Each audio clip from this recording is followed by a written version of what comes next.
Running late, didn't mean to be. I'm Tony Katz. This is the Oliver V. Milano. We got a radio show to do, and President Trump should be speaking. So let's get to it.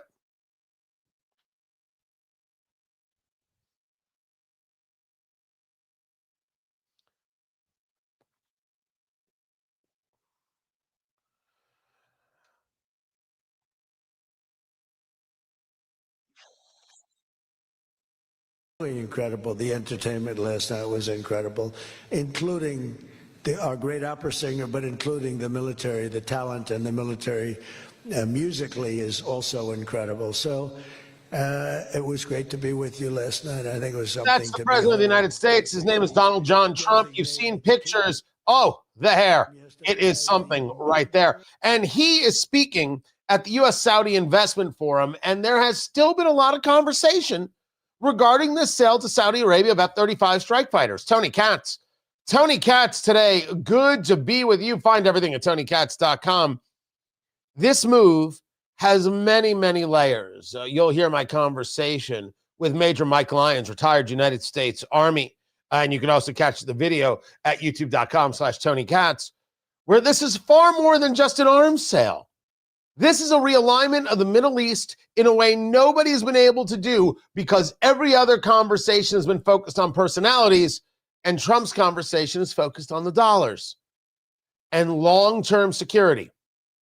And as opposed to the Obama-Biden years, a recognition that Iran and the Ayatollah are the enemy, and simply the answer is no, while always having an eye on the truest enemy, which is China. Oh, that's a lot of moving parts for a group of people like Obama, who said, don't cross this red line, Russia. And Russia said, we love red. Crossed right over. So the president is speaking right now at this investment forum. Let's hear what the president has to say. In very good shape. The partnership between our two nations is among the most consequential in the entire world, and together the Crown Prince and I are making an alliance stronger and more powerful than it's ever been before. We've had good relationships and frankly not good. You didn't have a good relationship with Barack Hussein Obama. You didn't have a good relationship with Sleepy Joe Biden. But you had a great relationship with me, and now it's as good as it was, and probably even better if you think about it, because we took the dark cloud away from your country. It was called Iran and its nuclear capability, and we obliterated that very quickly and strongly and powerfully. You see that applause? Well, that was a real cloud over the whole Middle East, and now they want to make a deal. They want to make a deal. They want to see if they can work out a deal with us, and we'll be doing that probably. But that was a terrible cloud that you had to live with for a long time. 22 years they were thinking about doing that. The B-2s, that was even before the B-2s. Those B-2s, what machines they were, they flew in, they were undetectable, and they dropped their payload, and every single bomb hit its exact mark, which was a shaft going deep into the mountain. And every single one of them hit, and it was total obliteration. And then I was criticized by some of the fake news for saying the word obliteration was too strong, perhaps. They had no idea. Nobody saw it. 3 days later, when the Atomic Energy Commission went, they said it was total obliteration, beyond obliteration, they said. But they want to make a deal. We'll see what happens. This week, our countries also signed groundbreaking agreements on civil nuclear energy, critical minerals, and artificial intelligence. And I want to congratulate a lot of the great American leaders, business leaders that are in the room, and you'll do a great job for Saudi Arabia. You may wonder why there's so much talk, right? Everything that took place yesterday, everything that took place today about Saudi Arabia deal. Shouldn't we hate Saudi Arabia? I accept anybody who says, I can't believe we're rewarding these 9/11 terrorist bastards. You're not wrong. We should be clear. We should also be clear that we live in the real world. And this is where it gets tough. And this is where I think Trump is very, very good. The real world has Saudi Arabia right where it is, Iran right where it is. It has this war between them, this proxy war that's taking place in Yemen, and a Middle East that is doing nobody no good. Iran is a group of terrorists supporting a group of terrorists, and Saudi Arabia, while despicable in numerous ways, has also made advances in other ways, far more than the Ayatollah or the Iranian regime, which is to say the Iranian regime has made no advances. And if we're going to get to some level of stability in the Middle East that gives us peace, who's the best person to do it? It's them. It's the Saudis. It's the real world. And it is imperative that we be people, no matter how we personally feel, we understand what it is that's happening in the real world, in reality, not in our fantasies, not in our dreams. That's not where existence is. And so when I see people talk about, I'm not comfortable giving other countries our top defense weapon, I hear you. But what if by giving them the weapon, which is not a give, it's a sale, we're also providing ourselves a whole bunch of data, technology, and opportunity if we need a place that we need to advance forward from? There are layers to this like you wouldn't believe. We're going to get into that. But first things first, I don't think you're crazed for thinking, man, selling to the Saudis is really weird. I'm not over September 11th, and I never will be. And yes, they hold culpability. And I live today, and I have to do what's best for us today. This deal seems to fall into that category. Back to the president. Far worse than our enemies on trade anyway, and we've got that all straightened out. And everybody's happy. They respect us again. You know, it's like one of those things. I think they like us better, and they actually respect us, and it works out much better for us, too. But I especially want to thank our numerous Saudi friends here today, including the ambassador to the United States, a friend of mine, Princess Rima. Thank you very much. Great job. Great representative you have. You sent a good representative. And many distinguished ministers and members of the cabinet, governor of the Public Investment Fund. Where's Yasser? Yasser's here someplace. Sometimes I see him dressed both ways. I don't know. It's cooler that way. I'd dress that way if I could. Yasser's terrific. He's a terrific man, actually. So thank you very much, Yasser. And Secretary Scott Bessent, who's been fantastic. Where's Scott? We're thinking about him for the Fed, but he wants no part of it. He likes being Secretary of the Treasury. I think we'll leave him. So let's cross your name off, right? Officially, right? Remember, you said that. I love the Fed job. To me, it's the easiest job in the world. You play golf for 28, 29 days, then you go and make a little speech, tell everybody, in the case of the current guy, the wrong information because he has no clue. But if you have good instincts, you know, it's all based on instincts. I see they want to hire 3,000 economists, 3,000, to report to the Fed chairman. What are they going to do? Take all this information? 3,000 economists. That's why they're spending $4 billion on renovating a building that should have cost $25 million to do. They should have spent $25 million. They're building a basement into the Potomac River. I could have told them that's very tough to do and it doesn't work and it's very expensive. But they're up to $4 billion headed by this clown. But we have 3,000, think of it. They want to hire 3,000 economists. I swear to you, I wasn't going to play the whole speech, and now I'm like, we have to. Lord only knows. He's smiling. He's a little giddy. Lord only knows what Trump is going to say. One was... You know he was going after Jerome Powell there, right? His name, I won't tell you because I don't like him personally, but he is good. And the other one that got it the most right was a man named President Donald J. Trump. Do you believe it? Everyone else was wrong. And I didn't have an economist. Well, I had Scott. But we got it right, didn't we? Huh? We got everything right. Doug Burgum, where's Doug? Will you please drill a little bit faster? Between him and I'll tell you, you and Chris was great on television. And he's setting records. They're setting records. But I'll never be satisfied. Drill. You know, we got elected. Drill we must, I called it. Drill, baby, drill. Con Edison, a great utility from New York many years ago, they used to have it said, drill we must and dig we must. So when they were digging in a road, they'd have a sign, dig we must. Well, now we're putting those utilities to shame because I'm allowing all of those AI plants that are being built to build their own electric generating force, and they're building them like nobody's ever seen. So two things here. First, the conversation about data centers and the SMRs, the small modular reactors, and really a larger conversation about nuclear. But save that. You understand that in the Saudi Investment Forum, this is the U.S. Saudi Investment Forum, President Trump just said to a large oil producer and the real leader of OPEC, hey, we're going to have our own energy and we are in no way going to be reliant on you. Did anybody else just pick up on that? Did anybody else just pick up on the fact that in front of the Saudis, he said, we are going to drill. We're going to have our own energy. We're going to be energy secure, as he says it, energy dominant. And just, we'll trade and you'll still invest here, but, we ain't going to need you that long. That's good Lord.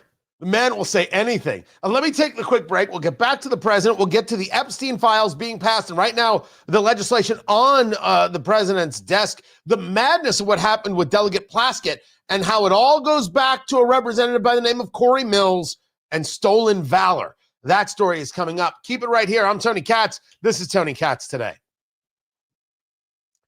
Bring it back to President Trump. To build your own, I'm giving you approval to build your own plant, and you will be approved within a period of 2 to 3 weeks. It used to take 20 years prior to termination. In other words, you would wait 20 years and you wouldn't make it. You'd be voted down 5 to 4. I said, we're getting you approved in a 2-week, 3-week period. In fact, Lee Zeldin, one of the superstars of this administration, I said, Lee, if it's oil and gas, get them approved in 2 weeks. If it's nuclear, add another week. Because some are going nuclear, and they're doing, be careful. They better be careful, but they are going to be careful. They're the greatest people in the world. So now they come back, and they actually believed it. And now they're being approved rapidly, and we have things being built, the likes of which nobody's ever seen. We're leading China by a lot in AI. And we're also bringing auto plants in from Canada and from Mexico. They took them, and they're all coming back. They're all coming back because of tariffs. If we didn't have tariffs, they like the fact that we won the election by a landslide on November 5th. That helped. But they're all coming back, and they're coming back from Germany and Japan. Toyota just announced, as you know, $10 billion worth of new plants. They just announced it last week. I went to various countries, and Japan was one of them. And Toyota's coming in with a $10 billion investment in 4 or 5 plants. Now, we're going to be more advanced than we were. So we led the car industry like 100% 50 years ago. We led the chip industry 30, 40 years ago. We had 100%. Then people came in and started taking it. I don't blame them. Taiwan, etc. They took 100% because we had no president that protected our industry. If we would have said, it's wonderful that you're going to Taiwan, we think it's great, but when you sell your product back into this country, there will be a 250% tariff. Nobody would have left. Nobody would have left. And Intel would have been a giant. Intel would have been, where's Jensen? Intel would have blown, well, he now owns a big chunk of Intel. He's got it figured all different ways. Where are you, Jensen? Stand up. You have done such a good job. And you had a good 2 days, I understand, right? A good 2 days. How's Blackwell doing, okay? Any recent competitors? Anybody going to blow Blackwell away in the next week? What is going on here? They say 10 years. I don't know. Maybe 2 years, 3 years. But you will not be stopping there. You'll be going further fast, right? An amazing job you've done. I want to thank Howard Lutnick and Christy Noem for being here. Christy, Howard, good job. Really good job. My daughter Tiffany's here with her great husband, Michael. Thank you very much, Tiffany. Thank you, honey. She was a great student. She went to Georgetown. She was a great, great student, and she finished really right at the top, and we were proud of you. And she was so proud, and her graduation got canceled because of COVID. But I say if her name were something else, they probably wouldn't have canceled it. They didn't like that she did so well in school. They weren't happy about it. I say they canceled your graduation because you were a great student, and they didn't want, but other than that, I have no problems. You see, I don't take anything personally. What's happening? Anyway, great job. And of course, hundreds of the top minds in technology, finance, and private enterprise from both Saudi Arabia and the United States. But my message to all of the leaders and investors with us today, and they are the best in the world, is very simple. Under the Trump administration, America is back and America is open for business. And America is actually stronger than it's ever been before, ever. We rebuilt the military in my first term. Foolishly, we gave a little bit to Afghanistan, but not very much compared to what we built. But now we're building it at levels that we've never done before. And in addition to that, we're sending a lot out to our allies, and we're making it possible for them to get it. I want those companies to build more plants, to build it faster. We want them to build it faster. That's President Trump speaking at the U.S. Saudi Investment Forum. I'm Tony Katz. The show is Tony Katz Today. Good to be with you. Talking about wanting the investment here. He was talking about the purpose of tariffs. He was talking about how Georgetown University canceled graduation during COVID because his daughter Tiffany did so well. They didn't want her to walk down the graduation. I swear to you, he's all over the place. He's smiling. He's somewhat giddy. And he really is a believer in the argument that what they're doing, that whether it be the tariffs, whether it be the investment, this is the way, this is the future. And as we stated when he first started doing it, okay, he's finally somewhat explaining himself. I don't think fast enough. I don't think well enough.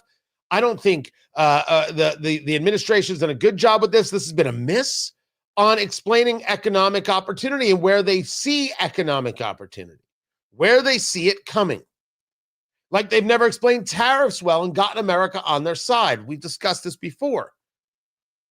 But again, I'm telling you, this investment from Saudi Arabia of what was described yesterday by the Crown Prince, Mohammed bin Salman, of $1 trillion. Well, now all you have to do is explain how it affects the person in Peoria, Illinois, how it affects the person in Orlando, Florida, how it affects the person in Fort Wayne, Indiana. How does it affect them? That's what matters. Once you do that and show them the value there, they'll go with you. They'll go with you. Back to President Trump speaking at the U.S. Saudi Investment Forum. They did the global cooling thing. Then they just said, we can't keep up with this. It's too much. And finger on the thumb button, producer Landon. You never know. Perfect words. Climate change. They're covered. If it rains, if it snows, if it's warm. It's climate change is destroying the world. Remember? The world was supposed to have been gone 2 years ago. They gave us 12 years, Howard, to live, right? 12 years. But that was 14 years ago. The world was going to burn up, but it got actually much cooler. They know these people. It's a little conspiracy out there. We have to investigate them immediately. They probably are being investigated. Their policies punished success, rewarded failure, and produced disaster, including the worst inflation in our country's history. We had the worst inflation in history, and now we have a beautiful normal inflation. It's going to come down over the next few months a little bit more. Okay, good save there. Nice There's no such thing. We had the highest beautiful normal inflation. 9 months ago, our country was dead. But now America is the hottest country anywhere in the world. We're the hottest country. I don't care what country you're with. America is the hottest country considered. And we did this in a period of 9 months. We're a little longer than that, but it took me about 2 weeks to get started. We're rewarding those who build and create, invent, and invest in the USA. And you know, our big, I call it the great, big, beautiful bill. It's the biggest bill ever passed in the history of Congress. And Scott and I and all of us, we sat down and we said, let's do it, along with the Speaker and John Thune and everybody, said, let's do it all in one bill. And a lot of people were they said, you'll never get it approved. And we didn't have a huge majority. We had a huge presidential win. We won everything. We won all 7 swing states. We won the popular vote by millions. We won everything. But the one thing, we won one, it's called districts. The country has districts. And we won in terms of districts 2,750 to 550. And that's the most, that's why when you see the map of the election, it's the whole country, it's all red.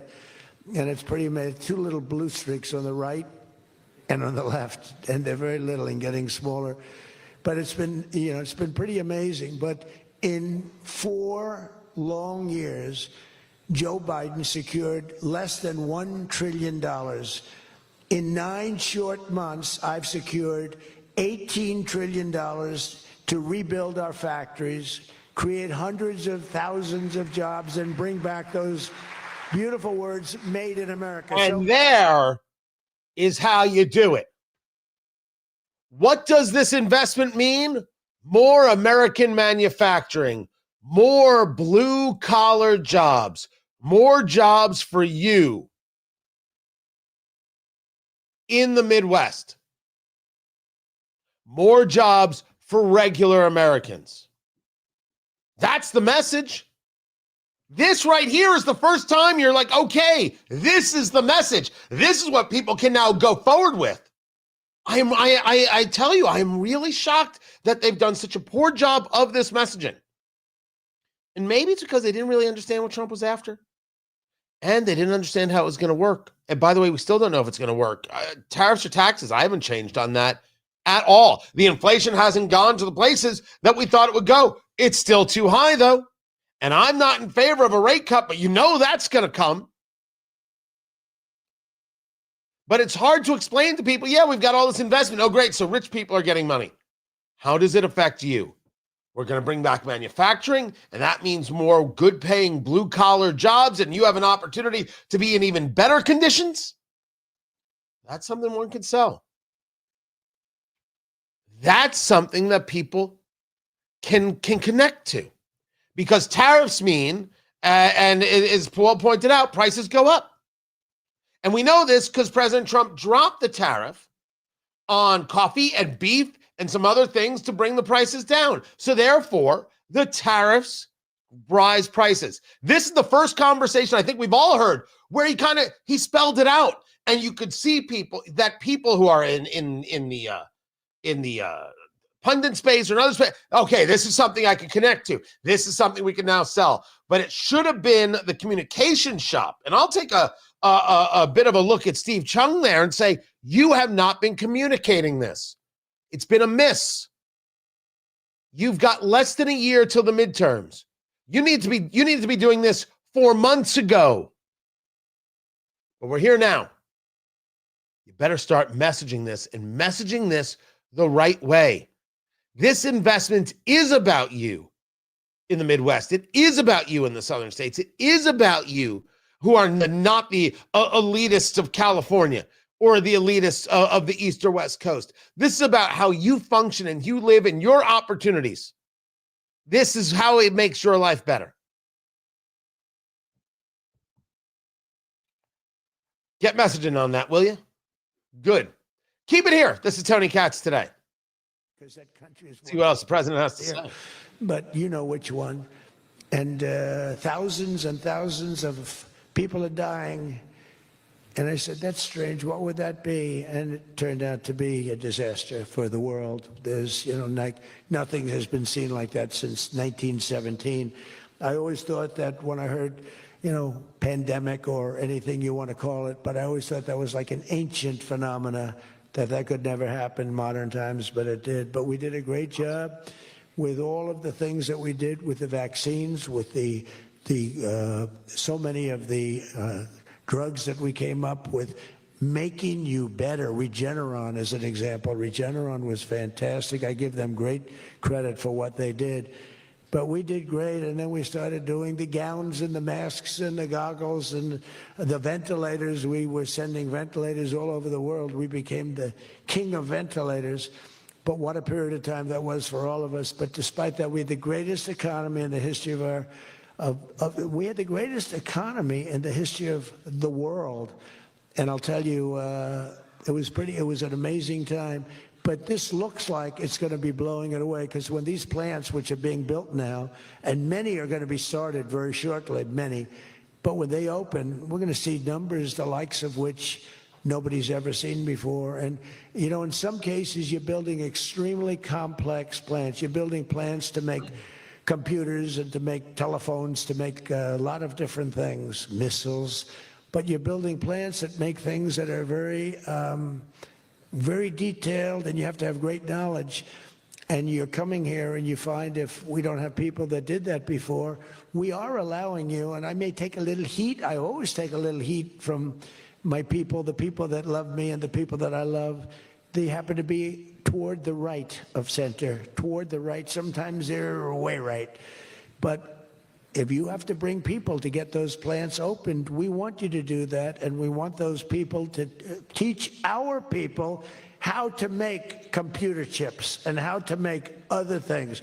You can't come in, and I'm explaining, you can't come in, open up a massive computer chip factory for billions and billions of dollars like is being done in Arizona, and think you're going to hire people off an unemployment line to run it. They're going to have to bring thousands of people with them, and I'm going to welcome those people. Now, I love my conservative friends. I love MAGA, but this is MAGA. And those people are going to teach our people how to make computer chips, and in a short period of time, our people are going to be doing great, and those people can go home where they probably always want to be. You know, when people are born someplace, they tend to want to go, and we have the greatest country in the world, but they want to go.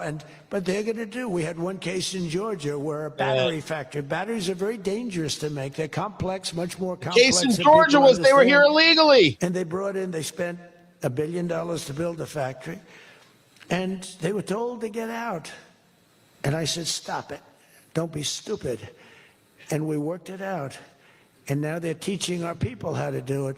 But they're going to have to spend, Jensen, I don't think you can open up a big plant with your friend from Taiwan where we're going to have 40 or 50% of the computer chip business I don't think you can do that with people that don't even know what a chip looks like. Do you agree with that? So somehow, you know, the people that are against this are really, really smart. They're unbelievable patriots, but they just don't understand. Our people have to be taught. This is something they've never done. And we're not going to be successful if we don't allow people that invest billions of dollars in plant and equipment to bring a lot of their people from their country to get that plant open, operating, and working. I'm sorry. So my poll numbers just went down, but with smart people, they've gone way up. They've gone way up. And President Trump speaking at the U.S. Saudi Investment Forum saying, look, if you're going to bring business in, and we're going to be making chips, we're going to be making semiconductors, and we might be making 40 to 50% of the semiconductors of the chips out there. That's what he said. You can't just open the factory and say, build the chips. You got to teach people how to build the chips. So you got to bring people from other countries who know how to build the chips into the United States to teach our people how to build the chips so we know how to build the chips. No one's making an argument against that, Mr. President. That's a falsehood. In your conversation with Laura Ingraham on Fox, what you stated was that we need people from other countries to do the jobs because we can't learn. And at least that's the way it came out. You're now going back and explaining it because you realize it didn't come out great. No one is saying you can't bring in people from name the country to help lead the conversation about how these chips are manufactured and how these plants are run. That's far different than saying we should be the nation of H-1B visas, because we absolutely should not. And it sure as hell doesn't mean that we should allow 600,000, for example, Chinese nationals coming to American universities. President Trump said, well, the issue is that the American universities might go out of business. And our answer is, who cares? I want to say for the record, I do not give a good holy damn if a university goes out of business, because there is no university that cares if I go out of business. There's a fundamental flaw with the idea of caring. And I would argue we would be much better off if we cared a whole bunch less. I don't think you shouldn't care about your fellow American, your neighbor. I'm not saying don't give to a food bank or volunteers. That's not it. But you run your business your way, and I'll run my business my way. And the idea that we should somehow create special rules for businesses to be able to get some special opportunity, 600,000 Chinese nationals coming to be at these universities, all of them paying full freight, all of them paying the out-of-state tuition. Look at all the money that's being made. Wait. We take in Chinese nationals who have already proven to work against the United States because it's a jobs program for the university? Where's my jobs program? Where do I get all these opportunities? Oh, no, I'm in the wrong business, so I don't get these opportunities. So now all the animals are equal, but some are more equal than others. No, thanks. I do not care if that the university goes out of business. Tell the university they have to compete. The same thing is true with NPR. I'm glad that NPR doesn't get any more public funds. They don't deserve it. I'm in the radio business. I've got to compete against people who start with a whole bunch of cash and don't have to worry about ratings. I'm sorry. That sounds like an awesome deal. Where do I sign up? Oh, yeah, that's right. NPR. You got to compete. You got to fight. You got to go and prove yourself to advertisers. You got to be entertaining to an audience. You got to be engaging honestly and clearly. You have to be out there working it, not just saying, well, I deserve this because I'm providing such a great service. It's not a great service. And we're not providing any service if we're educating Chinese nationals who are connected to the Communist Chinese Party, who are hell-bent on our destruction and their growth. That's nuts. That's a bad idea, Mr. President. You're wrong. I will not agree to disagree. You are wrong. And when you talk about the plant in Georgia, which was a Hyundai plant, those South Koreans were here illegally. It isn't a question about whether or not they were going to train American workers. That's fine. Here illegally, that's insane. Back to the president as he speaks at the U.S. Saudi Investment Forum. They used to hire workers in order to fudge up the numbers. The federal workers. By the way, Susie Wiles, most powerful woman anywhere in the world by the biggest, most important magazine. Susie Wiles, she had her father, Pat Summerall, the great announcer, football. He was a great football player, became an even greater, the voice of the NFL, and he was supposed to be a tough cookie, and I believe it 100%. Most powerful woman in the world. She can take out a country, take out a country with one phone call. That's power. I don't know if I could do that, but she could. Thank you, Susie. You're going to get a lot of people paid right now. Huh? She's never going to be satisfied. She's doing a great job. We're also making incredible strides to make America affordable again. That's a new word that they're using. Affordability, they talk. They had the worst inflation in history. They had the highest prices in history. The country was going to hell. The only thing that we're going up in is our stock market, okay? The only price that we really have, I mean, we're bringing prices down, but they came up with a new word, affordability. And they look at we are all about affordability, and everyone assumes that that meant that, no, their prices were high. If you look at the numbers, since I took office, core inflation is now below 2.7%. It was at numbers that nobody had ever seen before with them. Walmart just announced that the cost of their standard Thanksgiving meal is reduced by 25% this year from last year. So they make, look, the Democrats, I don't know, some of you are probably liberal Democrats. I don't know about in your country. I don't know if you know that word, liberal. The word liberal doesn't exist. But they have a new word now. You can't use liberal, you have to use the word progressive. And I don't like using it. It's a beautiful word, progressive. Progressive, that's not them. They're regressive. No, they're regressive. Think of it. So if I don't get in, we have $20 trillion. Let's say she gets in.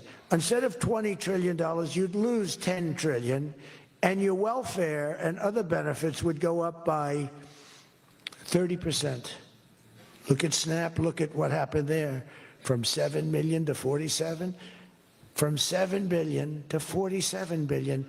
It would be that. So we would lose business. Countries and companies and people would flee our country. They would flee, and all of the other things would go up. In other words, would end up with the shell of a country, and I'm being nice when I use the word shell. This country would have been in big trouble, and I don't want to get him in trouble, but that gentleman right there, the most respected man in the room, that's today because we're here. Most respected man, I have to say that. I'm not sure who he's pointing at. Don't worry, when I'm with other countries and the leaders sitting there, I say the same about them. Don't worry. Don't get carried away. Mohammed bin Salman. No, the most respected, one of the great leaders, he told me when I was in his country, he said, and I use it all the time. Sometimes I refer to him because I have great respect for him. I figure it sells better. But he said exactly these words. He said, it's amazing what you've done. 1 year ago, your country was dead. And now you've got the hottest country in the world. You were the first one that said that. And I've used your name hundreds of times. So as the president continues to hold this meeting and be a part of this forum and touting the investment, don't play in the world of groceries because you haven't told America on that, sir. Well, Walmart says that Thanksgiving meal is down. Don't. And whoever is advising you to talk about that is wrong.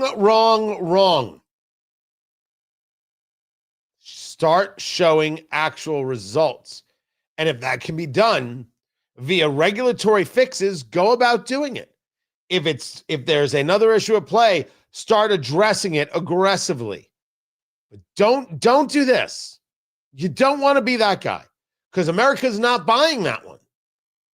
When you talk about investment and how it's going to lead to manufacturing jobs and other jobs that are going to be part of the South and of the Midwest and for blue collar, you could sell that. And people want to understand it. But you can't tell people grocery prices are lower because Walmart came up with some statistic when they go to the grocery store every day. Just connect, and you know how. You do it better than almost everybody. Just connect where the people are. Stop telling them it's better when it's not. And everything will be all right. You've got time to bring these prices down to get people to be like, okay, prices are down, good, everything's working like you said it would. Here come the midterms. Right now, there are already starting to show polling. Oh, the Democrats are up this, the Democrats are up that. It's a midterm election. The Republicans are in power. The natural tendency is to shift the other way. But anybody who thinks the polling now is the polling of September of 2026 is out of their head. They're so aggressive to this. Well, the polling's here, it's over. They told me 5 days before the election that Kamala Harris was going to win Iowa by 5 points. And I said, either that is a flat out lie or that is purposeful ignorance. You can't say that about the pollsters in Iowa. Well, she's a legend. And who do you think you are? Trump won by, the spread was 20 points between what they said and what the reality was. Of course it was a lie. It was a purposeful lie in my view. When I see polling today and I see how these organizations, so-called news organizations, want to use them without the caveat I gave, which is there ain't no there yet. No, not a long shot. Lots can change. This poll means nothing right now. And they want to use it as, well, you see, it's already over for Trump before it began. It's over for Republicans. No. Oh, gosh, no. And no. Don't buy into that. Don't do it. Keep it here. I'm Tony Katz. This is Tony Katz Today. I proudly gave you the largest tax cuts in American history. Don't forget, the great big beautiful bill doesn't kick in until January 1st. So all these numbers that you're reading about, all these great numbers, that's without the tax cuts. The tax cuts take effect on January 1st, and that's no tax on tips, no tax on overtime, and no tax on Social Security for our great seniors. Even people that go buy a car, they've never had this. Middle-income people don't know what the word deduction is. They don't know. This room, they live on deductions. Me too. How much of a deduction do I get? We all live on it. Middle-income people, they don't know about that. They don't really have deductions. We're giving them a deduction on the interest if they buy a nice Tesla car and they borrow the money. You're so lucky I'm with you, Elon. I'll tell you, you are. Has he ever thanked me properly? Although I do let him buy other than electric cars, but these are minor details. You know, we had a mandate, which even Elon thought was ridiculous, that everybody has to have an electric car by 2030. And once, fortunately, he said, that's a ridiculous thing. So I keep quoting, but I'm giving them a deduction. Now, Elon would like to have it differently. A deduction only if you buy a Tesla, right? But we'll let it be for everybody. But think of it. You get a deduction on the loan, on your interest payment. I think that's going to be an unbelievable boon to car sales. I think it's one of the biggest things. I think what he meant to say is we'll see, but I think it's going to be payment. And the biggest thing I've done for business and jobs is deductibility. Where all of that money that you're spending, 100%, think of it, expensing for all new equipment purchase, factory construction, including structure. Every single thing you're allowed to deduct expensing 1 year. And that's what made our first tax bill, in my opinion, more than anything else, bringing your money back in. We have that we have everything. Trillions of dollars, hundreds of billions, but trillions of dollars. Apple alone, President speaking, I think we should talk about hundreds of billions of dollars. You couldn't do it under the old tax code. You'd have to pay so much tax. And just the bureaucracy of it, we made it very simple. We charged a fair rate, and we took in billions. Well, we have that. But the expensing, to me, was the thing that made it so successful. And the other thing is all of those tax cuts that we got, that was the largest tax cut in history. On top of adding to those cuts, we extended the original tax cuts. If we didn't extend, you would have had about a 58% tax increase from that point. And we were able to get that extended. So I want to thank the Speaker of the House, and I want to thank John Thune. And a lot of people thought that bill, because we put everything into that one, we took 4 years worth of things and we put them into the great big beautiful bill. And we got it passed. It was close, like about a quarter of a vote. It was on fumes. We thought for a couple of moments we were not going to be able to get it. Then we would have had to have it in 9 or 12 or 14 different bills. And I don't think we would have gotten many of them approved. We would have gotten some easily approved, but some we would have gotten no votes on. By putting it all together, we got everything. And it was a great job, and I think someday it's going to be appreciated. But among other things, it's the biggest tax cut in history for people and for businesses. So just enjoy it, and think of me every once in a while when you're hiring new people and making a lot of money. You just think about us. But I'm cutting a record number of job-killing regulations. That's the other thing. And I've already slashed more than $1 trillion worth of regulations this year. My last term, I gave the largest regulation cut in history, and now we're doing it again. In fact, for every new regulation, they're mandated to cut 10.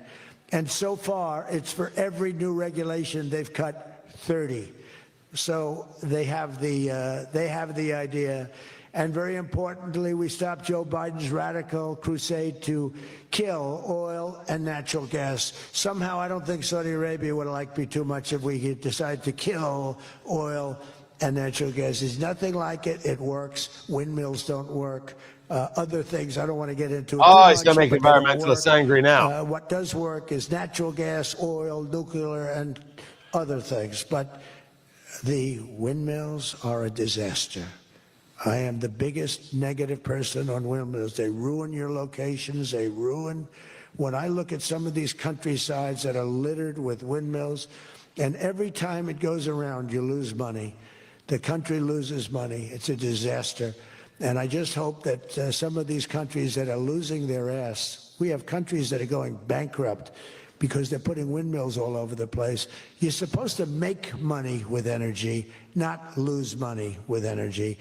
And we talk about oil, and we talk even clean, beautiful coal. I said, you're not allowed to mention the word coal unless you precede it by saying clean, beautiful. So I have my people in the office, they're talking about coal, right?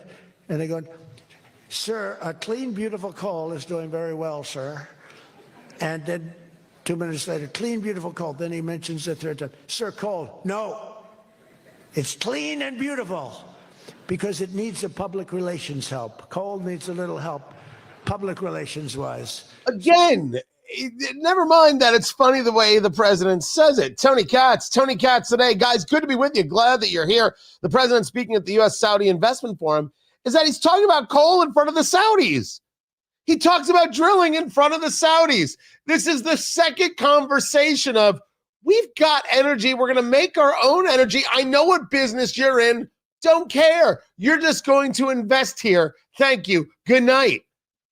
Am I the only person who thinks that that is a fascinating positioning that he's doing there with such clarity and ease? And this whole speech that he has given is all with a smile and a happiness and a nod and look at you and hey, don't forget this one. Look what we're doing over here and Sleepy Joe over there. It's a show. It's Broadway at this stage. And admittedly, it's unique and it's different. And admittedly, there are definitely groups that play into that because all right, let appease them on this, appease them on that, and we'll see what we can get done over here, and that's it, right? Sure. There's nothing standard about the way the president does things. But the real question here is, how do we feel about the Saudis? And I was discussing earlier that you have to live in this real world. And never forget September 11th and never forget their part in it, even though they want to somehow excuse their part as in look at what Osama bin Laden did to us too. In trying to drive a wedge between our two great nations. I don't buy that argument. But the having of F-35s with Saudi Arabia, it should also be known that according to Mike Lyons, Major United States Army, retired, they're also buying Abrams tanks. And it's for what purpose do the Saudis need any tanks whatsoever? And certainly one could argue, well, it means that they will be a pretty good spot of impenetrable from any local enemies. Well, the real local enemy is Iran, of course, the proxy war that's happening on their southern doorstep in Yemen. But everything has to be thought of in a greater level. Some things are indeed long plays. I think people would refer to it as 4D chess. Some things aren't. Building up the relationship with Saudi Arabia to then get Saudi Arabia to agree to the Abraham Accords, to then have trade and normalized relations with Israel, with all these other nations, and any nation that isn't already a member of the Abraham Accords will immediately show up with a pen and say, where can I sign? Because Saudi Arabia will be seen as the hegemonic power in the region, not Iran, which leads to the total eradication of the Ayatollah and a future for those Persians. You're talking about a complete realigning of the Middle East. And if the Middle East is aligned in a vision that America creates, and America in many ways manages, you have successfully kept out the Russians and the Chinese. Now I ask a really hard question. Is it worth it to sell these weapons to the Saudis? For the longer term play of not having Chinese influence and thwarting their desires for world domination? I don't think you should forgive the Saudis for September 11th. I don't. I'm not about to. I'm not starting today. But we got to live in the world of what happens for our kids tomorrow. And this is a good play. I'm Tony Katz. Keep it right here, guys. I hope I'm explaining that well. I do. Interesting point, James, that the president is building identity with other fuel producers. But as you say it that way, I don't disagree with you, James, and I appreciate the comment. It's just that to say it in front of the Saudis is to once again remind them, you're not our only fuel source, kitten. And I think that's a statement for sure. The president's still talking, still going on. Now, I'm going to get to other things, but I'll let him finish up during the break here. The worst and the most onerous, right, Jensen? Are you happy with that, Jensen? Thank you. If Jensen's happy, I'm happy. But what's very important, we have to do that. And we have a couple of very good, very well-meaning senators that think every state should have a right to approve. We're not going to do that because that will not allow you to do what we have to do. And we'll get that straightened out. Together, the United States and Saudi Arabia are unleashing really the most incredible new prosperity together.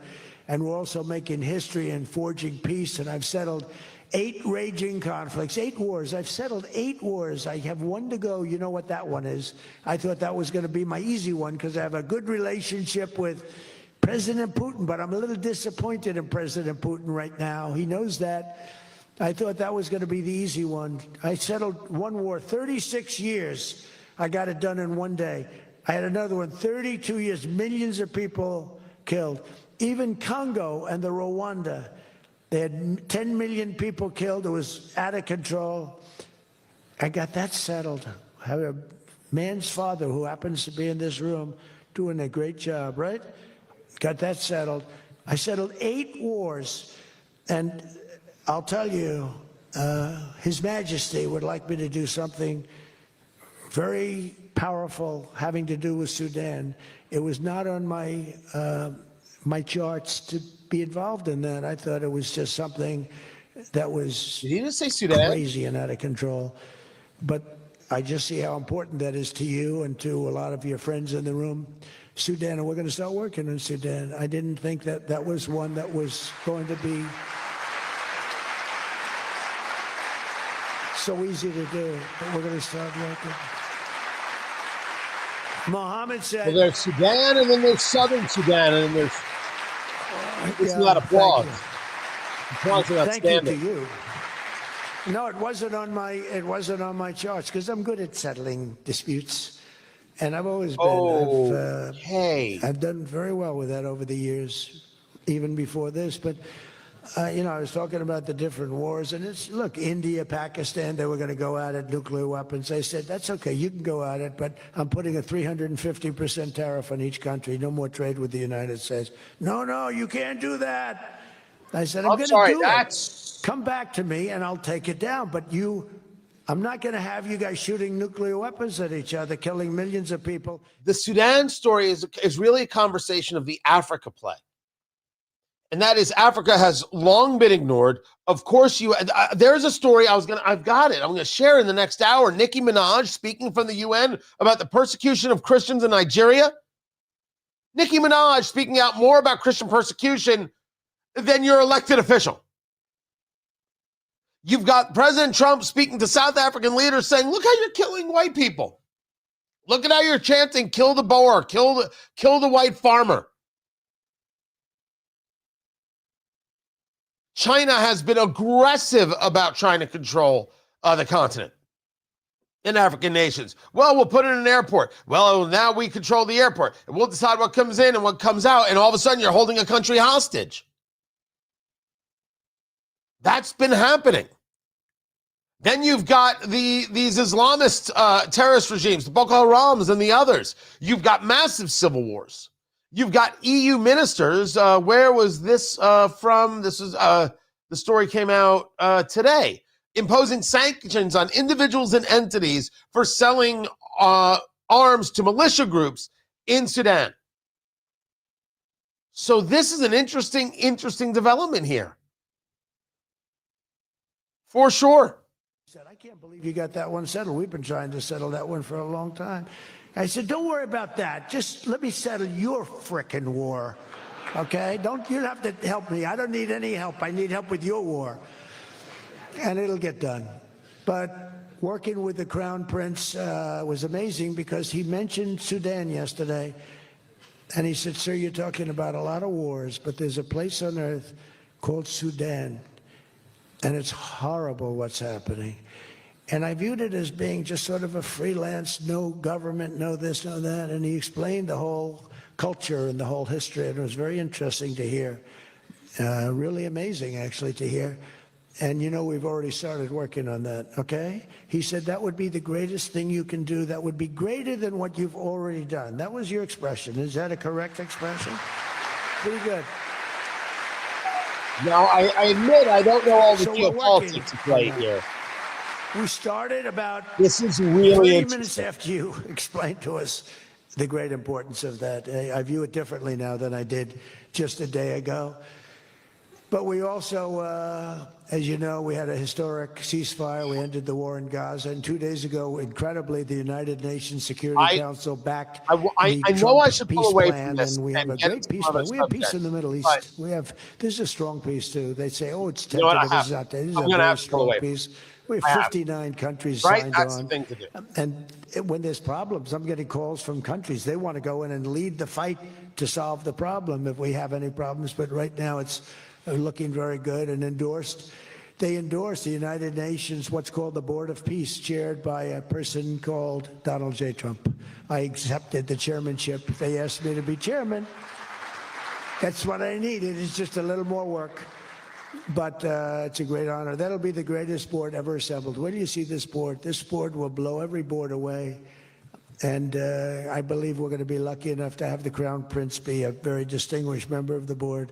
But we're going to have the heads of the Board of Peace. And I think it will go long beyond Gaza and the Middle East. I can see that going long beyond. There'll never be anything like this in terms of, I know you all have wonderful boards, but this is going to blow it away. It's going to blow them all away. And it's going to do some really good. So in the coming months, the Crown Prince and I are going to ensure that the ceasefire and everything else that's going on that's so positive in the Middle East. Hard to believe. I mean, I've grown up, peace in the Middle East. I used to have peace in the Middle East, but never happened. We have peace in the Middle East. It's an amazing thing. Nobody thought, 3,000 years they talked. Nobody thought it would happen. In just 9 months, our administration has achieved more than most other administrations achieve in 8 years. And we're leading again in just every country. We want to win. We want to win for you. We want to win for ourselves. We want to help our allies. We want to change our enemies. We want to change our enemies. I'm being nice when I say it that way, but we want to change them. And if they don't change, we're going to be nasty. But hopefully we're not going to have to be nasty. But we want the world to prosper. We want the world to be safe. Our alliances are flourishing like they haven't before. And, you know, they're respecting America again. They didn't respect us. We were like a bunch of stupid people. We had a president that couldn't get up and talk, couldn't walk up a flight of stairs. We had people that didn't know what the hell they were doing. We were an embarrassment all over the world. But now we have people that are respected at levels that we've never seen before. So I just want to tell you that this is a group that I respect. I read every single name of every single person sitting in each and every seat. And I either know you or I know of you. This is an amazing group of people. And it really is headed by that gentleman sitting right smack center with 2 seats in between him. He wants plenty of room. And he's going to be the king of Saudi Arabia right now. He's the most distinguished gentleman. He's my friend. And thank you very much for what you've done for us, and we will always be with you. Thank you, Mohammed. I appreciate it. Thank you, everybody. Thank you very much. Thank you.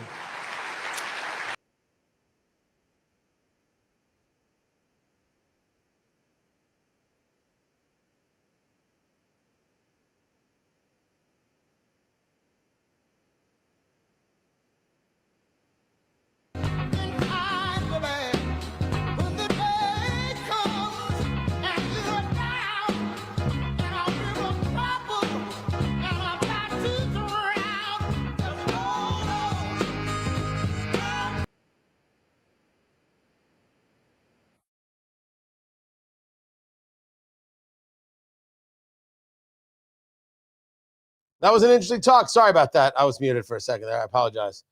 But let's see. Okay, I have this to get to.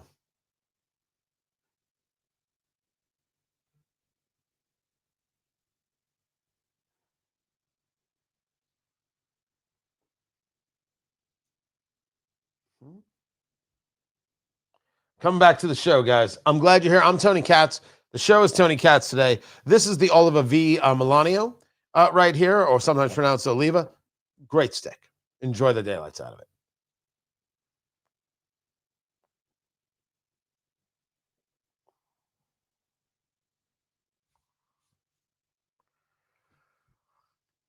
Sometimes you hear something and you say, I know what that is.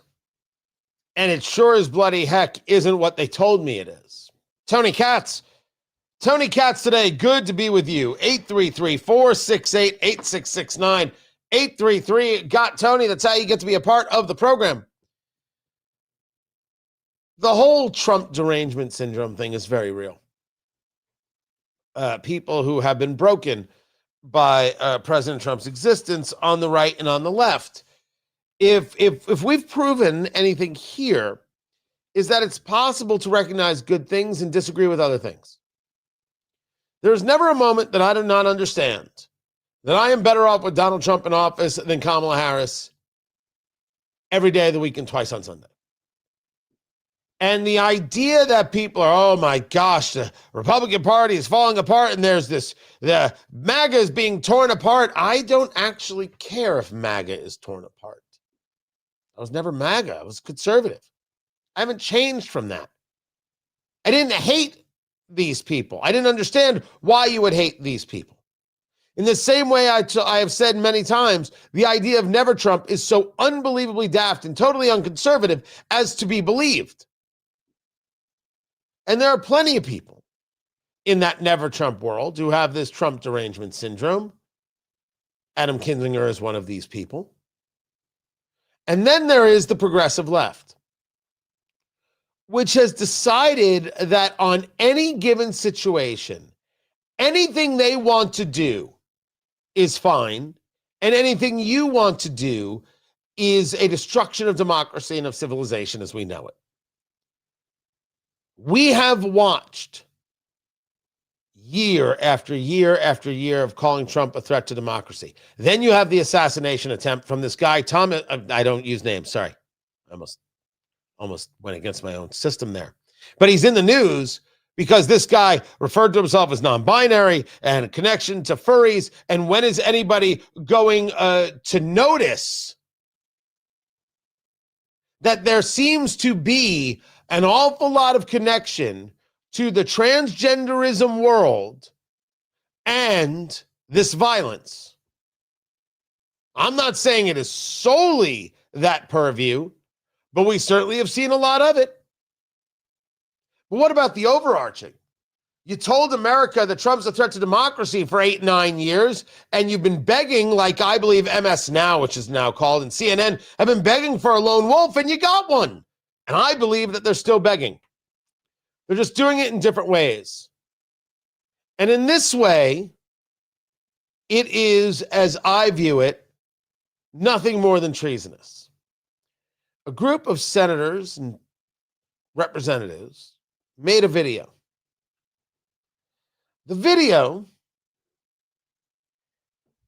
introduces themselves and how they used to serve in the military. I'm Senator Alyssa Slotkin. Senator Mark Kelly. Representative Chris DeLuzio. Congresswoman Maggie Goodlander. Representative Chrissy Houlihan. Congressman Jason Crow. I was a captain in the United States Navy. Former CIA officer. Former Navy. Former paratrooper and Army Ranger. Former intelligence officer. Former Air Force. We want to speak directly to members of the military And the intelligence community. Who take risks each day to keep Americans safe. One could argue that this is the start of some kind of Veterans Day video. Hey, we served, we see you, we appreciate you. Here we've given you our names and we're these elected officials and here's our bona fides. So we're really qualified to talk. These people who never served, they don't get to talk, but we're qualified to talk. And what do they want to talk about? We know you are under enormous stress and pressure right now. Americans trust their military. But that trust is at risk. This administration is pitting our uniformed military And intelligence community professionals Against American citizens. like us. You all swore an oath. To protect and defend this Constitution. And right now, the threats to our Constitution aren't just coming from abroad, but from right here at home. Our laws are clear. You can refuse illegal orders. You can refuse illegal orders. I'm sorry, what now? Why? First of all, why are things so tough now? And secondly, what in the world is this argument? You can refuse illegal orders.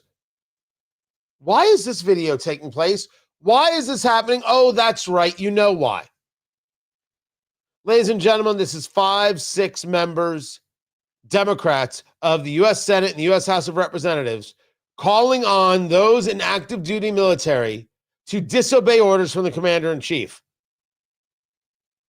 Refuse illegal orders. No. You mean refuse to do the job to which you have sworn the oath. This is the Democratic Party telling the military to engage a coup against the commander-in-chief duly elected by the United States citizenry. Damn. We've reached that level. Now, I know that Alyssa Slotkin probably considers herself tough and strong and capable and able-bodied and able-minded. Do not let your daughters grow up to be like Alyssa Slotkin, because this is disgusting.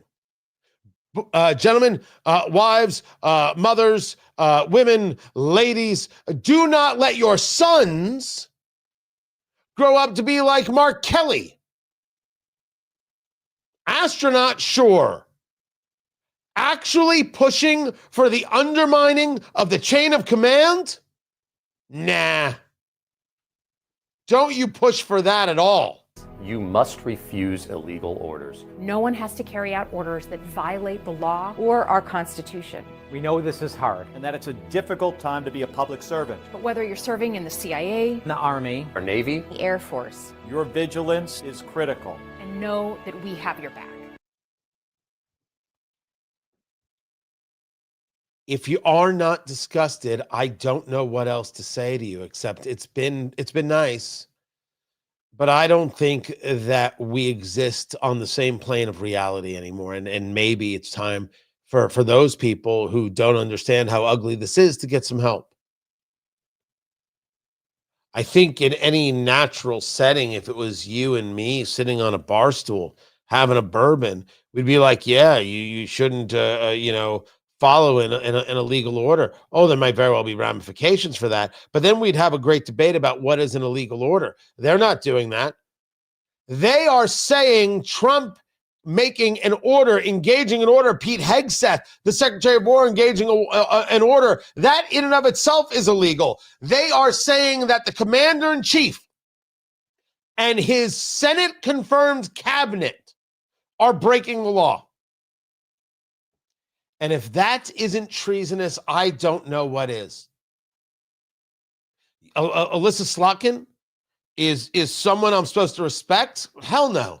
There's no respect. You're not tough, and you're not kind, and you're not good, and you're not decent, and you're not all-knowing, and you're not valuable. This is disgusting. This is the video I show my boys and say, don't you dare marry a girl like that. One night stand, sure. But don't you marry a girl like that. You don't raise daughters that think that disgusting and that despicable. Do you have any idea how low class you are? And if you think I'm only going after the women, Mark Kelly, join on in. Mr. Crow, you're there too. You put out a video advocating treason, advocating a usurpation of the commander-in-chief. You know, I should have known when you were, your compatriots in the mainstream media were calling for a lone wolf, that this would be the next step. No shame. No shame. None. A true belief that somehow they are engaged in something pious. Senator Kelly, you are engaged in nothing pious. You bring no value. Boys, don't grow up to be like Senator Mark Kelly. He's an astronaut. If you want to be an astronaut, we can look at some astronauts. What Senator Mark Kelly just did is say, do not follow the commands of the commander-in-chief. All those millions of Americans who voted for a commander-in-chief, but we know better. You can't just disagree on policy. Full undermining. They do not believe, the left does not believe in the same type of country we do. Never once did I say, don't follow the orders of Joe Biden. Although that could have been seen as acceptable considering Joe Biden wasn't running the country and was not capable of running the country. He did not have the mind. He wasn't mentally aware, mentally capable in any way. This Trump derangement syndrome has reached a new low, not a new height. What they have done here is disgusting and dangerous. And these are not men and women that you should respect, not even their service. Very often we're people who say, well, I want to thank you for your service. Do I? What did it teach you? I served, and therefore I have the right to tell you, or the right to try and usurp the commander-in-chief and tell you to disobey direct orders? Can I ask what your service did in teaching you how to be an American and how to believe in the chain of command? Disliking Trump is different than an order being illegal, is different than you saying don't follow the orders of Donald Trump. It's nuts. Because you didn't give a specific. You didn't say, hey, this order has come through. We have a serious objection to this order, and here's why. You didn't do that, Senator Slotkin, Senator Kelly, Representative Crow. What you did was Trump bad. Because you have no control of your emotions. You have no ability to carry on a conversation. And you don't actually have the specific order that you disagree with, do you? It doesn't exist. It's just anything Trump does. Well, that's not right. My God. You know, it's a real ugly thing to say. There really is a place in hell for you. But I don't know what else I'm supposed to say to explain my disgust for this moment. If saying there's a place in hell for you is too strong, what am I supposed to say?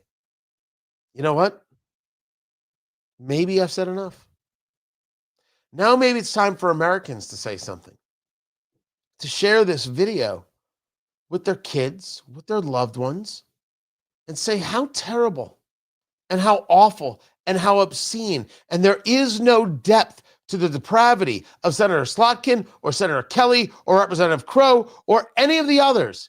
Their hatred for Trump has rotted their mind. And now they're calling for the usurpation of the commander-in-chief and telling the military not to obey orders. I don't know how you don't think of that as treasonous. No. I mean, I don't know how you don't think of it as treasonous. There's a better word. You can send it my way. I'll take a look. But I stand firm. You don't want your sons or your daughters to grow up to be like them. You want them to be better. I'm Tony Katz, and this is Tony Katz Today.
Hey, guys, just writing an email. Hold on a second.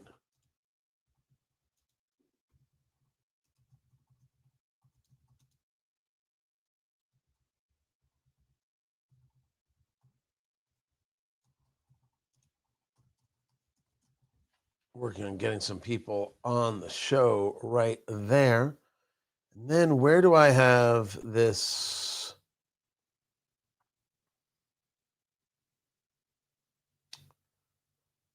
There it is. I think it starts. Oh, I need that part. Okay, hold on. It's a two-parter. It's a two-parter right there that I needed. I didn't realize I needed that. So anyway, I'm Tony Katz. The show is Tony Katz today. I'm looking up some video that I needed for the show having to do with Scott Jennings, who single-handedly makes CNN watchable. He's got a new book out, but I don't get paid on that book, so I don't know the name of it. Okay, I'll grab that. Now I've got it. This is nutty. And again, what isn't from that show?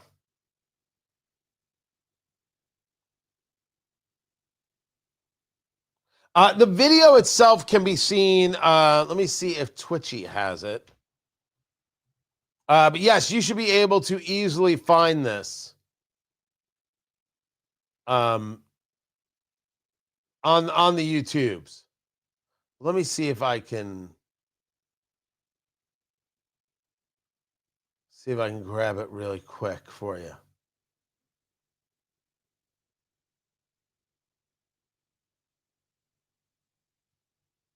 I didn't see it right there, but we're coming back to the show. I'll find it. I'll put it in the chat.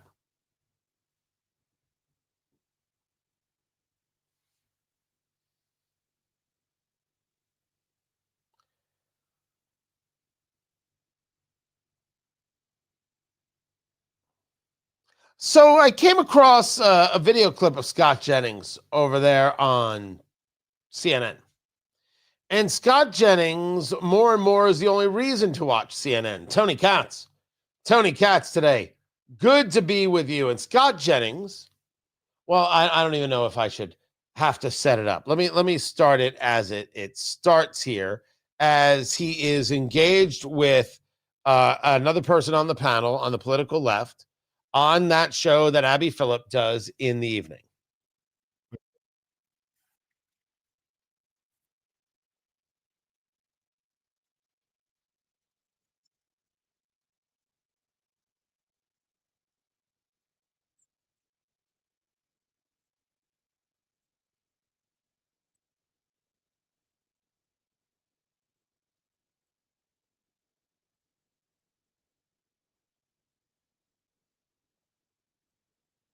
So they're talking about the Epstein Files. And in this conversation about the Epstein Files, and it's passed the House, passed the Senate with unanimous consent on the president's desk, Pam Bondi has come out to say everything will be released within 30 days following the law. It goes like this. I think it's important that we step back from the Democrats versus Republicans versus Trump thing and talk about the fact that what we're talking about here is over 1,000 women, according to the Trump FBI, who were victimized by Jeffrey Epstein, young girls and women. And, I try to put that in perspective. Imagine your average American high school. Every girl at that high school, and the high school at the town over, and the high school at the town over from that.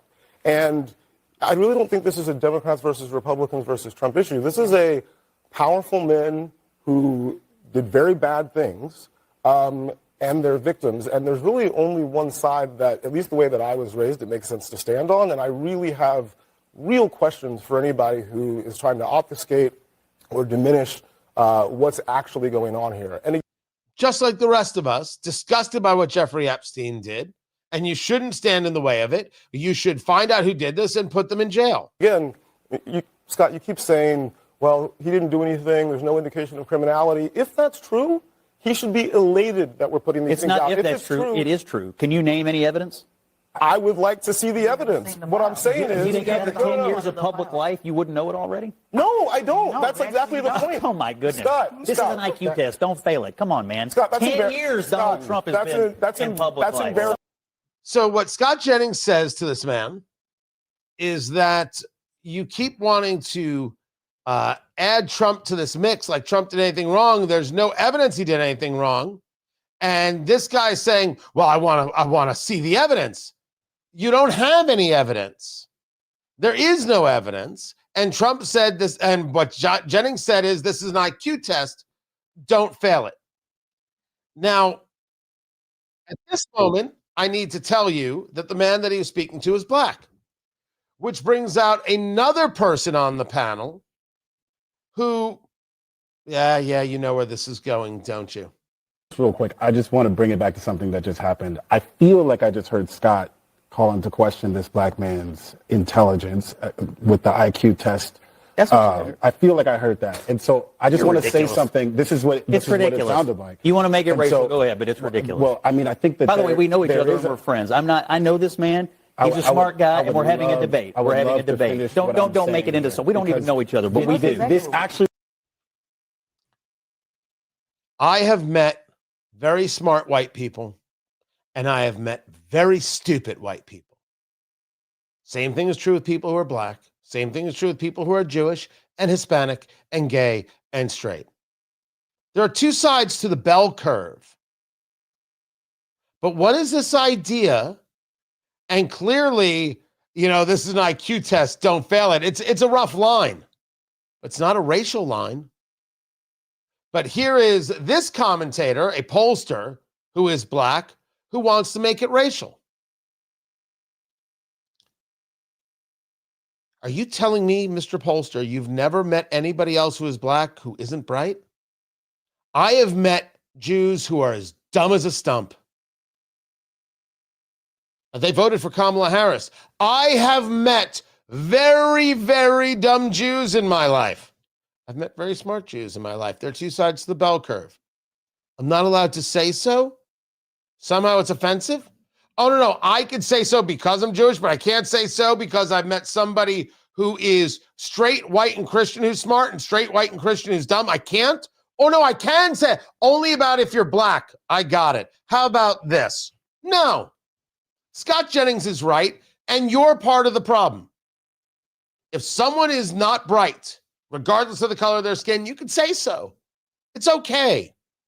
And if you're offended by that, I would argue that you are definitively the issue here. This is Tony Katz today. So there it is. Well, yes, of course they immediately thought it was about race, Deborah. That's the everything. That's the whole thing. And he thinks he's an elitist. And I love Jennings the way he handled it. You're silly. Because he is silly. Two sides to the bell curve.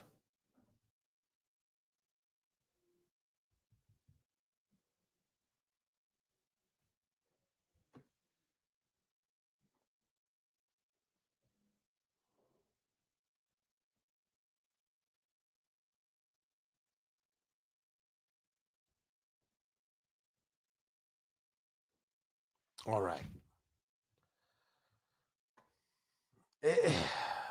It's the same old ugly argument. By the way, I have heard this in a lot of places. Oh, you can't say this about that group. Oh, you can't say. Usually it's like, oh, you can't say this about this kind of woman. You can't say that about Latino women. Oh, you can't say this about black women. Oh, you can't say this about this group. I don't know what that is. I don't know what that is. Except that somehow there's supposed to be special rules. But if you're somebody who actually believes in the equality, why would you have any special rules? I don't understand how that comes to play. And personally, I don't want to be any part of it. So I'm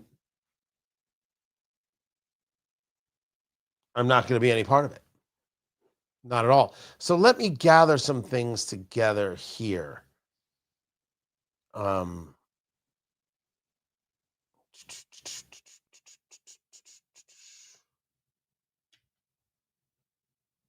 Good Lord. Hakeem Jeffries with the name calling. I'll grab that in a second.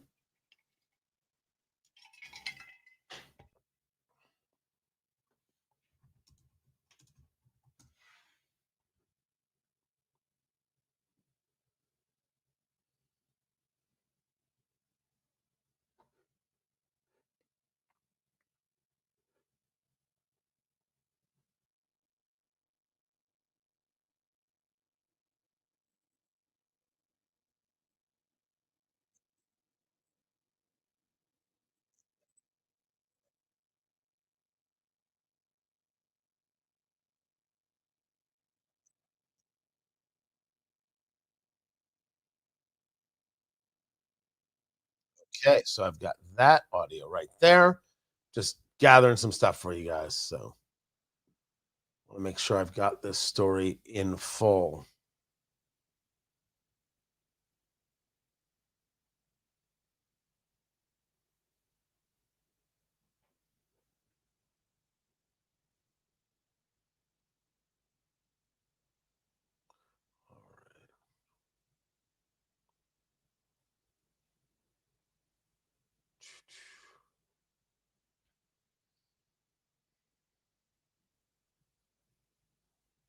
There we go. I think I got it now.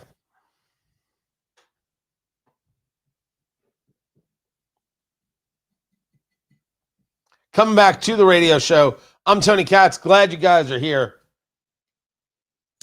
Let's go do good things. Coming back.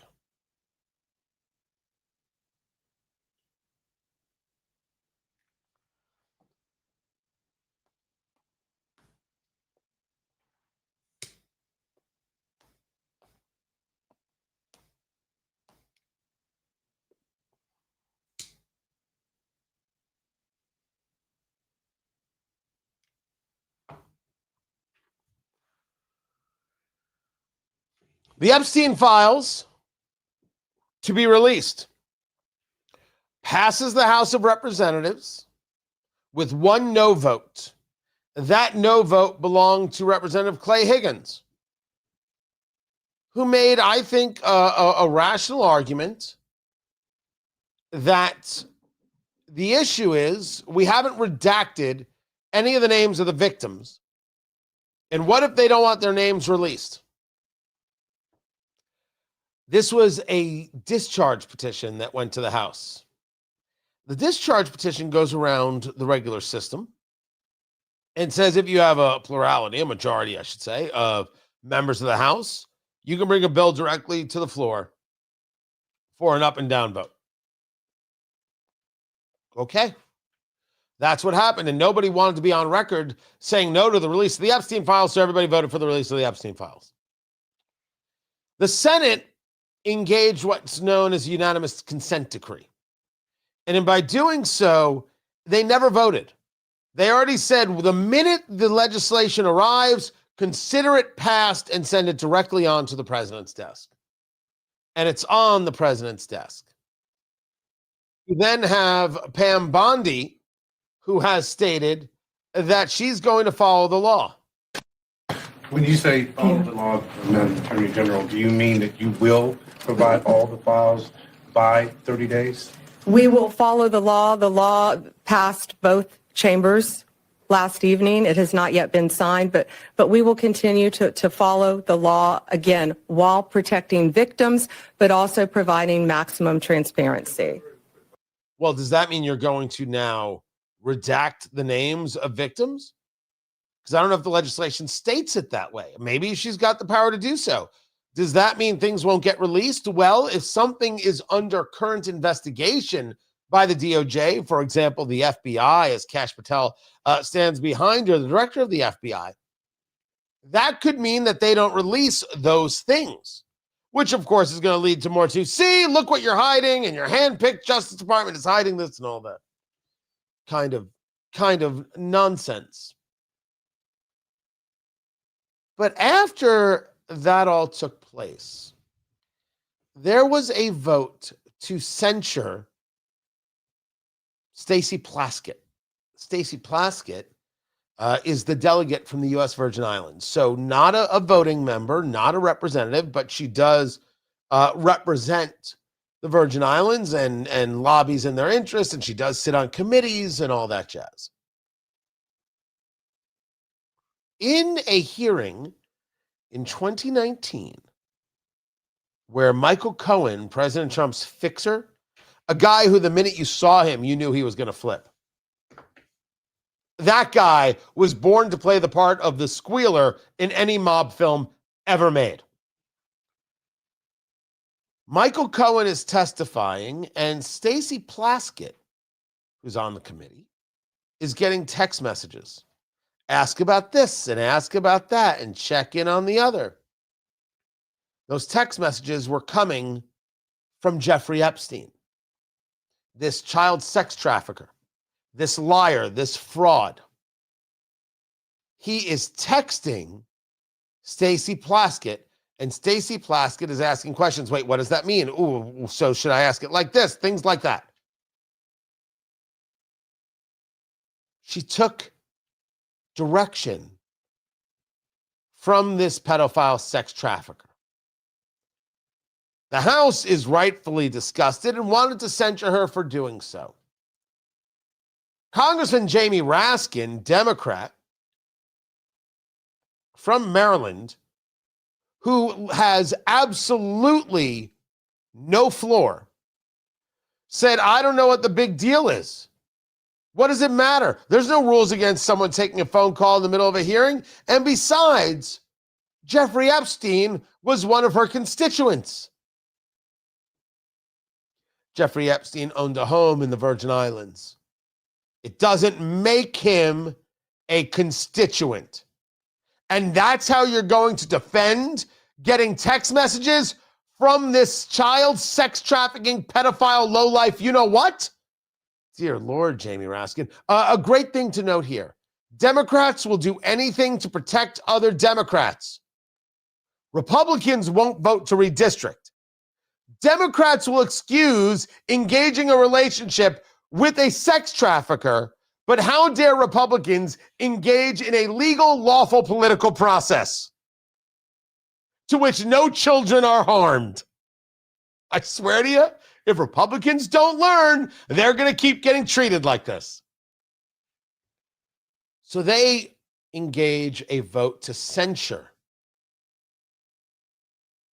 Stacey Plaskett, and it fails. Well, of course it failed, right? This is the standard Republican thing.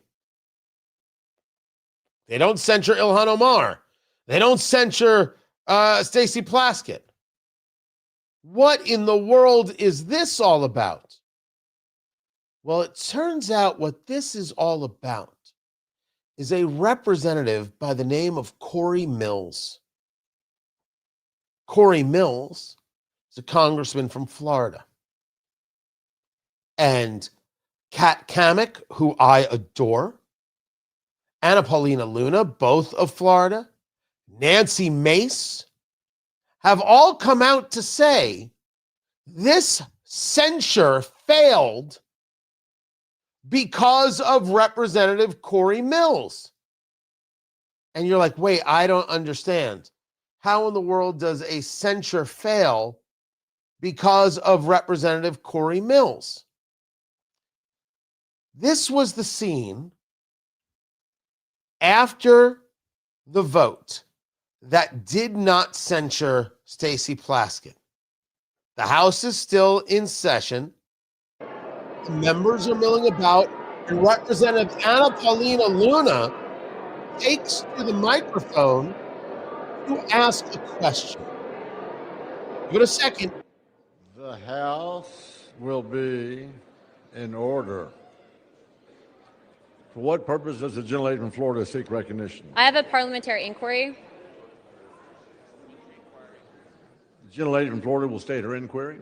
I was wondering if the Speaker of the House of Representatives can explain why leadership on both sides, both Democrat and Republican, are cutting back-end deals to cover up public corruption in the House of Representatives from both Republican and Democrat members of Congress. Okay. First, a little bit of backstory, actually going with another party. There was a Democratic member who this week called out another Democratic member for basically manipulating the election for his successor. There's a congressman out of Illinois named Jesus Chuy Garcia, who is not running for re-election. And what Garcia did was basically manipulate members in Illinois, or the people in Illinois, to ensure that his chief of staff would be able to get his seat. And Representative Perez out of Washington said this isn't right and offered a resolution to rebuke Garcia. And the House voted for the measure, 236 to 186. So that happened. It got very little fanfare. So I guess that the House has said, you know what? We're tired of putting up with crap. This is a very interesting development. Could get very interesting for all of us. This leads to Representative Corey Mills. Corey Mills, according to Anna Paulina Luna, according to Kat Kamek, according to Nancy Mace, according to Lauren Boebert, is guilty of stolen valor. That Corey Mills has misrepresented either his military service or medals and commendations, all sorts of things.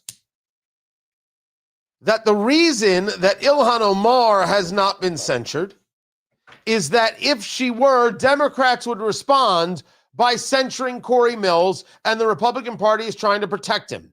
And the word on the street is that they did not move forward with the censure of Stacey Plaskett, who was texting with a pedophile, because doing so would lead to the censure of Corey Mills, and they need to hold on to the seat. Democrats are going after his seat in a hard way.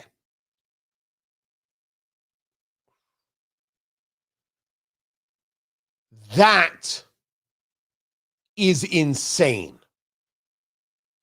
Not what Anna Paulina Luna did, but the idea that this could have happened, that Republicans would not have moved forward because they're trying to protect Corey Mills. So now you have Representative Mace, who is going to make the Republicans, if she gets it done, through a resolution, censure Corey Mills. Now, this is a story of, so we couldn't censure her, but we're going to censure our own people. This is a much bigger conversation. I never served. I never wore the uniform except once, but it was a little bit of role playing, and my safe word was grenade. I don't know how a person who has worn the uniform deals with stolen valor. Stolen valor is when, some people wear the uniform, they make it up, they're lying. They want the attention, they want the parking spot, they want the free meal. It's really gross. But I'll never truly be able to understand how somebody who has worn the uniform feels about somebody who never went through it like they did, lying about it. Let's be clear, Tim Walz lied about a whole host of things, including what he did with his service. It was disgusting and despicable, the governor of Minnesota, the former vice presidential candidate. He deserved to lose. But I don't know if I want a guy who's involved in stolen valor in the House of Representatives. The only thing George Santos did was steal an identity. Maybe a couple bucks. I don't want him in the House either, but that's not the story. Are you telling me we're cutting deals to protect this? You want to argue that these women are just getting, what, emotional? Well, I can't wait to see you have the argument with them on that. Just give me a front row seat if you don't mind.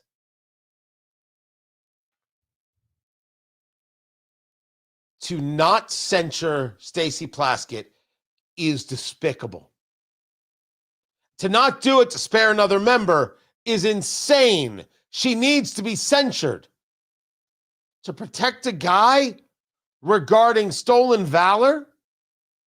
As Mace said, quote, I have the general who recommended him, quote unquote, for the Bronze Star on record saying he never wrote it, never read it, and never personally signed it. I don't know about you, but this could be the start of something amazing. Maybe a better house. But you can't leave Democrats just going, oh, we're all perfect. That dog won't hunt. I'm Tony Katz, and this is Tony Katz Today.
Everybody heard me. I unmuted my mic too early, so now it's like this voice in the darkness. There I am. Hey, how are you? Where was that comment? Served in Iraq twice. 0 time. I got to assume that everybody does, regardless of party. It's gross. It's obscene. I don't understand why you would protect him. I don't see the value here. What is the win here? I swear to you, I don't know.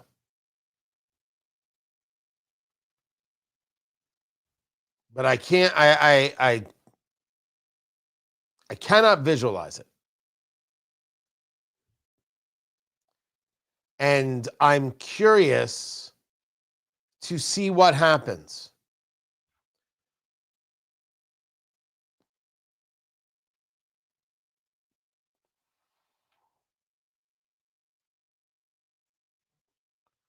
I've got Chuck Schumer saying that Trump is bumbling the U.S. into a war with Venezuela. This isn't the first time he's used the word bumbling. I remember that well.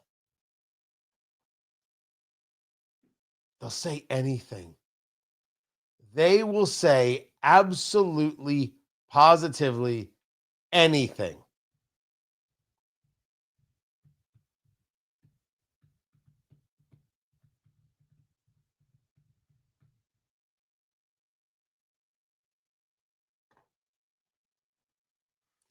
No quit. And I should get into what's happening with Megyn Kelly, because there's a lot to be not impressed here with what she's doing. I think she sees this as a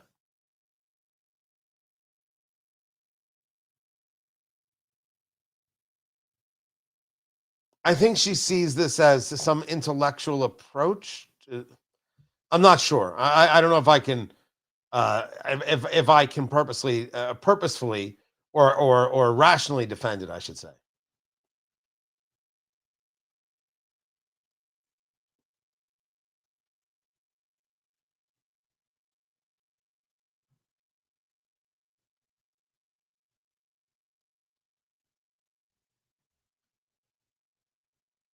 So coming back to the radio show. Oh, also, you know what I haven't done? You know what I haven't told you about? Oh my gosh. I'm a fool. I am an absolute fool. I can't believe I forgot to do this. Hold on a second. January 24th, 2026, downtown Indianapolis, Trump 1 year later, a red tie gala. It is going to be so absolutely amazing, incredible. The food, I have got such a program planned. Tickets will go on sale soon. Trump 1 year later, a red tie gala, the first ever in the nation, I do believe, red tie, not black tie event. It's going to be incredible. Do me a favor. Save the date. January 24th, 2026. Sponsorships are available. Just reach out to me. I'll talk to you about it. Let's go.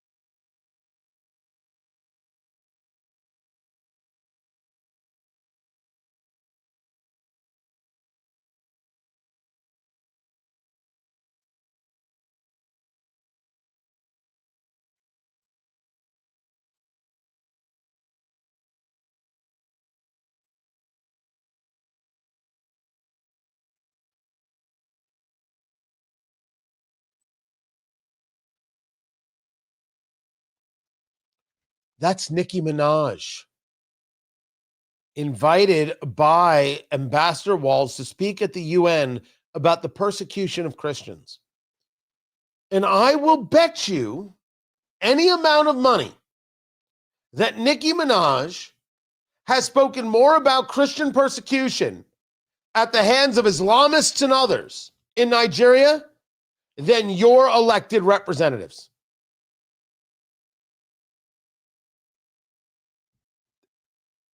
Christians are under attack.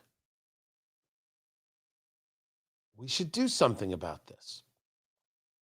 Islamists are once again attacking someone. Christians, Jews, other Muslims. It's what they do. It's who they are. Let's start with a general baseline. Islamists are not compatible with any civilization. And good on Nicki Minaj for being there. Good on people raising the conversation about the abuse, the attack, the murder, the rape, the killing of Christians. And let us be people more involved in stopping it. I'm Tony Katz. This is Tony Katz Today. I wanted to make sure I got that to you guys from Nicki Minaj right there. I wanted you to have that for sure. I do hope I will see you guys on January 24th, 2026. Tickets should go on sale next week. It's the perfect Christmas gift. It's going to be amazing. Amazing. And sponsorships are available. And, don't worry. Some of my good people will be there. Like Defiance Beef. We're talking about 21-day aged beef sent directly to your door. Incredible. So good. So good. My smash burgers are out of control only because I made some the other day. Incredible. Go to defiancebeef.com. Use promo code EATDRINKSMOKE. Get $150 off your order. We're working on some new deals coming forward too. Place that order right now. Defiancebeef.com. Use promo code EATDRINKSMOKE. Everything is individually packaged and frozen the way you want it to, cut to your specifications, and then sent directly to your door. Spectacular. From right here in Indiana, right to you. Incredible. So good. So good. And then, of course, what am I wearing? I'll do it right here. That is the Hanoverian Harborside turquoise right there from Flederman Von Riest. I don't have the sidebar up anymore, but I can put it up right there for you. VonRiest.com. Incredible people. Incredible. You shop Von Riest, use promo code CATS, you'll get your discount. Shop.vonriest.com. And they bring you the show. And you're going to be hearing more from them. I've been trying some new stuff, so I've been holding off on adding the additional stuff, but that's all coming back now because, well, I have great sponsors, and they've been very, very patient with me. Terrific. Guys, I appreciate you. The show will continue over at WIBC.com is where you go for that. So check it out there. I am back tomorrow, and that's at noon. And I hope you'll join me. Until then, guys, take care.